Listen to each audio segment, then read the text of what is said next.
जय माँ काली प्रिय दर्शकों, मैंने पहले वीडियो में ध्यान योग के बारे में कुछ तथ्य स्पष्ट किए थे। आज मैं आपको मंत्र योग के बारे में कुछ तथ्य स्पष्ट करना चाहता हूँ। ध्यान योग का तात्पर्य है सिंपल तरीके से, साधारण तरीके से बैठ करके आसन पे अपने मन को शांति के साथ में एकाग्र करना, शयने शयने धीरे धीरे अपने भीतर उतरने का प्रयास करना। ये है ध्यान योग का तात्पर्य मतलब। और मंत्र योग का तात्पर्य है किसी मंत्र के माध्यम से उसका अवलंबन लेकर के, उसका आधार लेकर के अपने भीतर प्रवेश करने की क्रिया करना।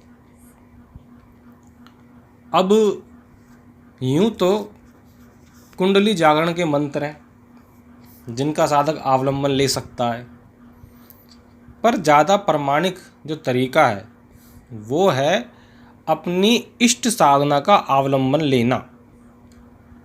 आप जिसको भी मानते हैं, चाहे आप भगवान श्री हनुमान जी के साधक हों, चाहे भगवान श्री राम जी के साधक हों, चाहे आप देवी के उपासक हों, जिसके भी आप उपासक हों, जिसको आप इष्ट मानते हों, अपने गुरु से, उनके मंत्र से पहले आप दीक्षित हों, उनका मंत्र लेके आप दीक्षित हों, और उसके बाद में उस मंत्र का आप अनुष्ठान करें।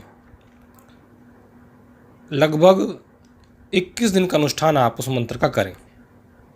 अनुष्ठान में 1.25 लाख मंत्रों का आप जप करें, विधि से, विधान से, आसन पर बैठ के, माला हाथ में ले करके, मन को शांत रख करके 21 दिन में आप 1.25 लाख का जप करें। और जब आप 1.25 लाख का जप करेंगे ब्रह्मचर्य व्रत का पालन करते हुए, तो आपके चेहरे पे एक तेज उत्पन्न होगा, मन में एक शांति उत्पन्न होगी और आपके इष्ट की कृपा, आशीर्वाद आपको प्राप्त हो जाएगा, आशीर्वाद आपको मिल जाएगा। अब ये मंत्र आपका जो आपने 1.25 लाख का जप किया है, इसका फिर आप हवन करें। आप इसका दशांश हवन कर सकते हैं। दशांश ना हवन कर पाएँ, यानी दशांश का मतलब है 1.25 लाख का आपने जप किया तो उसका 10वां भाग 12,500 के आसपास मंत्रों का आपको आहुति करनी है। और अगर ऐसा नहीं कर पाते हैं तो कम से कम 1000 आहुतियाँ तो आप करें ही करें। तो इससे आपका जो मंत्र होगा वो चैतन्य हो जाएगा, सिद्ध हो जाएगा। और उस सिद्ध मंत्र को फिर आप ध्यान योग के लिए, अभ्यास के लिए ले सकते हैं, उसका प्रारंभ कर सकते हैं। उससे पहले तो कोई लाभ ही नहीं होना आपको। अब क्योंकि उस मंत्र में एक चैतन्यता आ गई है, आपके शरीर से वो कनेक्ट हो गया है, आपके मन से उसके तार जुड़ गए हैं। अब यदि आप उसका अवलंबन लेंगे, साधना में उसको लेकर के बैठेंगे, तो आपको निश्चित मानिए सफलता प्राप्त होनी प्रारंभ हो जाएगी। पर यह बात सदा आप ध्यान रखिए कि ध्यान साधना धीरे धीरे चलने वाली साधना है। मैं एक ऐसे योगी को जानता हूँ जो पिछले 20-22 वर्षों से नित्य ध्यान का अभ्यास कर रहे हैं। वो सुबह करीब 3 बजे के आसपास अपने आसन पर बैठते हैं और रात को 10-11 बजे अपने आसन से उठते हैं, और इस कर्म को करते हुए 20 साल हो गए। अब वो ऐसा क्या ध्यान कर रहे हैं, ऐसा वो क्या अभ्यास कर रहे हैं? दरअसल ये रास्ता है इतना कठिन, इतना आसान नहीं है। समस्त सिद्धियों को प्राप्त करना, समस्त ब्रह्मांड को अपने भीतर देखना, समस्त देवी देवताओं को अपने भीतर देखना, कण कण में ईश्वर व्याप्त है तो हमने सुना है, पर उसको महसूस करना, उसको साक्षात अपनी आंखों से देखना आसान कर्म नहीं है, कठिन विषय है। इसी विषय के लिए वो इतनी लंबी और इतनी कठिन साधना कर रहे हैं। तो आप जब इस अभ्यास को करेंगे तो सफलता तो आपको ही मिलेगी, पर रास्ता चाहे किसी योगी का हो चाहे आपका हो, आराम आराम से ही तय होता है। क्योंकि इसके बाद तो फिर जन्म होना ही नहीं है, फिर तो सीधी मुक्ति है। इसलिए इस साधन को करने में समय लगता है। साधन को करने में आपके मन की सारी समस्त शक्तियों का इस्तेमाल होता है। इस साधन को करने में आपका मन स्थिर होता है।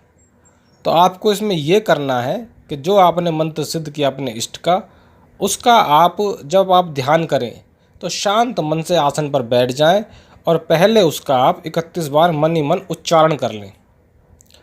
और जब आप उसका मन ही मन उच्चारण करेंगे और फिर उसके बाद आंखें बंद करके ध्यान में बैठेंगे, तो उस मंत्र की शक्ति से, उस मंत्र के तेज से, उस मंत्र के प्रभाव से बहुत ही कम प्रयास में, उस देवी देवता की शक्ति से जिसका मंत्र है वो, उनके आशीर्वाद से बहुत ही कम प्रयास में आप अपने भीतर उतरना प्रारंभ कर देंगे। और आपको महीने 2 महीने में ही भिन्न भिन्न प्रकार की अनुभूतियाँ आपके भीतर में होनी प्रारंभ हो जाएंगी, जिन्हें आप महसूस करेंगे। जैसे आप आँख खोल के देखते हैं ना किसी वस्तु को, चीज़ को, वैसे ही बहुत सारी अनचाही चीज़ें आँख बंद करने के बाद आपके सामने सिनेमा के पर्दे की तरह चलनी चालू हो जाएंगी। समय तो लगता है, 2 महीने लग सकते हैं, 3 महीने लग सकते हैं, पर इसका अभ्यास करने पर, इस प्रकार से मंत्र सिद्ध करने पर, अपने इष्ट की कृपा से आप इसको सहज ही प्राप्त कर सकते हैं। और फिर इसी कर्म को आगे बढ़ाते हुए, अपने इष्ट का आशीर्वाद अपने ऊपर रखते हुए, आप ध्यान साधना में पूर्ण सफलता प्राप्त कर सकते हैं, उन योगियों की तरह, उन ऋषियों की तरह, उन तपस्वियों की तरह जिन्होंने इस मार्ग में सफलता प्राप्त की है। यूँ तो ध्यान करने की भिन्न भिन्न प्रकार की सैकड़ों पद्धतियाँ हैं। अलग अलग ग्रंथों में अलग अलग प्रकार के मार्ग और रास्ते बताए गए हैं। आप किसी भी मार्ग का अवलंबन ले सकते हैं, किसी भी मार्ग पे चल सकते हैं। दिल्ली जाने के सैकड़ों रास्ते हैं, किसी भी रास्ते से जा सकते हैं, पहुँचेंगे सब दिल्ली।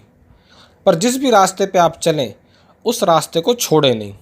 अगर उस रास्ते को छोड़ के किसी दूसरे रास्ते पे जाके जाने का प्रयास करेंगे तो फिर घूम के जाना पड़ेगा, और फिर तीसरे रास्ते पे जाके जाने का प्रयास करेंगे तो फिर और घूम के जाना पड़ेगा। दिल्ली पहुंचने में बहुत लंबा समय लग जाएगा। इसलिए मार्ग कोई भी चुने, उस मार्ग पर श्रद्धा विश्वास रखते हुए आप करें। आप मंत्र का सहारा ना लेके सिंपल जो मैंने पहले ध्यान की विधि तरीका बताया था वैसे करेंगे तब भी पहुंच जाएंगे, पर समय लगता है, धैर्य लगता है, क्योंकि साधना अधैर्य वाले व्यक्तियों के लिए नहीं है। हलचल मन जिनके अंदर ज़्यादा है उनके लिए नहीं है। जिनका मन बेचैन रहता है और कहीं भी नहीं टिक पाता, उनके लिए नहीं है। जो धैर्यशाली व्यक्ति हैं, जिनके ऊपर ईश्वर का आशीर्वाद है, उन्हीं के लिए। तो उनके लिए मैंने ये प्रयोग बताया। आशा करता हूँ आप इससे लाभान्वित होंगे। आगे अगली किसी वीडियो में ध्यान के किसी और प्रयोग के बारे में चर्चा करेंगे। जय माँ काली।